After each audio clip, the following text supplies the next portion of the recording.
તો સૌથી પહેલા વાત કરીએ પહેલા મુદ્દાની તો દેશના અનેક રાજ્યોમાં હવે મેઘરાજાએ ધમાકેદાર એન્ટ્રી કરી છે।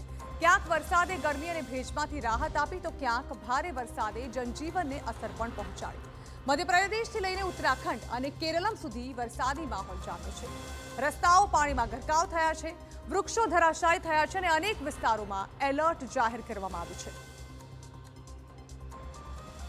મધ્યપ્રદેશના છત્તરપુર અને રતલામમાં મેઘમહેરે લોકોને ઉકળાટમાંથી રાહત આપી છે। હરિદ્વારમાં વરસાદ અને વાવાઝોડાએ વાતાવરણને ઠંડુ બનાવી દીધું છે, જ્યારે કે કેરળમાં ભારે વરસાદ અને તેજ પવનના કારણે જનજીવન પ્રભાવિત થયું છે। અનેક વિસ્તારોમાં પાણી ભરાવાની સ્થિતિ, વૃક્ષો પડવાની ઘટનાઓ અને ફ્લેશ ફ્લડનું જોખમ પણ ઊભું થયું છે। આ દરમિયાન કેરળમાંથી એક ચોંકાવનારો વિડીયો પણ સામે આવ્યો છે, જ્યાં એક શાળાની વિશાળ દિવાલ ગણતરીની સેકન્ડ્સમાં જ ધરાશાયી થઈ ગઈ। સદનસીબે જાનહાનિ નથી થઈ, પરંતુ દિવાલ તૂટી પડતા પાર્ક કરાયેલા વાહનોને ભારે નુકસાન પહોંચ્યું છે।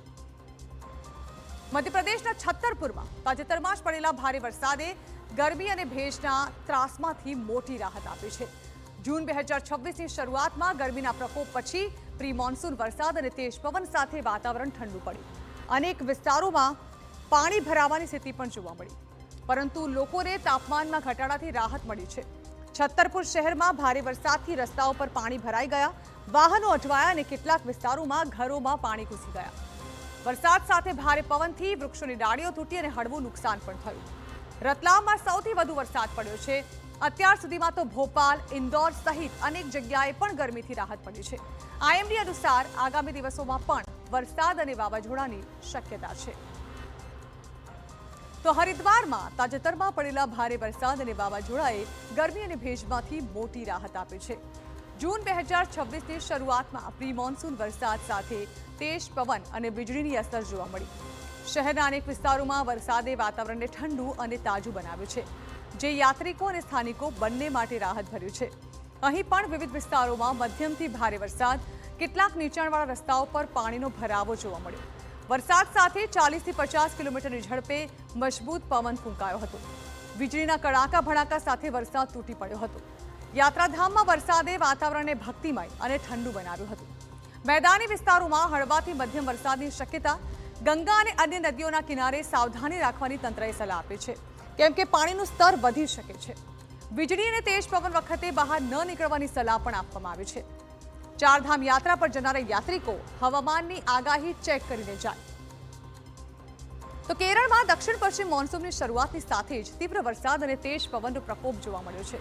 5મી જૂન 2026ના રોજ કોઝિકોડ અને એર્નાકુલમ સહિત અનેક વિસ્તારોમાં ભારે વરસાદ પડ્યો, જેના કારણે પાણી ભરાઈ જવું, વૃક્ષો પડી જવા અને મકાનો તેમજ દુકાનોને નુકસાન થયું। આઈએમડીએ અનેક જિલ્લાઓમાં હજુ પણ ઓરેન્જ અને રેડ એલર્ટ જાહેર કર્યું છે। આપને જણાવી દઈએ કે પલ્લરીવટ્ટમ અને આસપાસના વિસ્તારોમાં ભારે વરસાદથી રસ્તાઓ પર પાણી ભરાઈ ગયા, ટ્રાફિક અસરગ્રસ્ત, વૃક્ષો ઉખડ્યા અને કેટલાક ઘરોમાં પાણી ઘૂસી ગયા। ત્રિપુનિથુરા અને વ્યટિલ્લામાં 8 જેટલા ઘરો પ્રભાવિત થયા છે।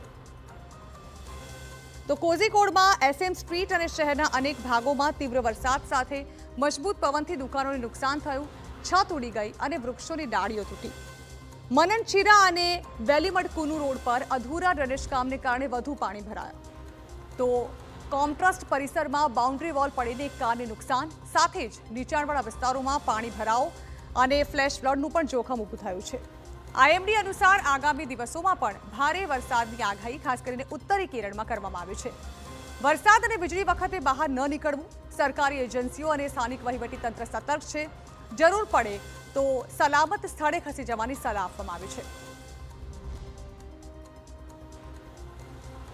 તો કેરળમાં પાછલા કેટલાક દિવસોથી વરસાદી માહોલ છવાયો છે, ત્યારે વરસાદી માહોલની વચ્ચે કેટલાક ચોંકાવનારા દ્રશ્યો સામે આવ્યા છે।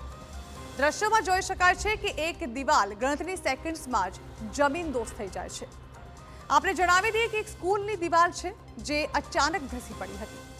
સદભાગ્યે ઘટનામાં કોઈ જાનહાનિ કે ઈજાના અહેવાલ નથી, પરંતુ મહાકાય દિવાલ ધસી પડતા નાસભાગ મચી ગઈ અને આસપાસ રહેલા વાહનોનો કચ્ચર ઘાણ નીકળી ગયો હતો।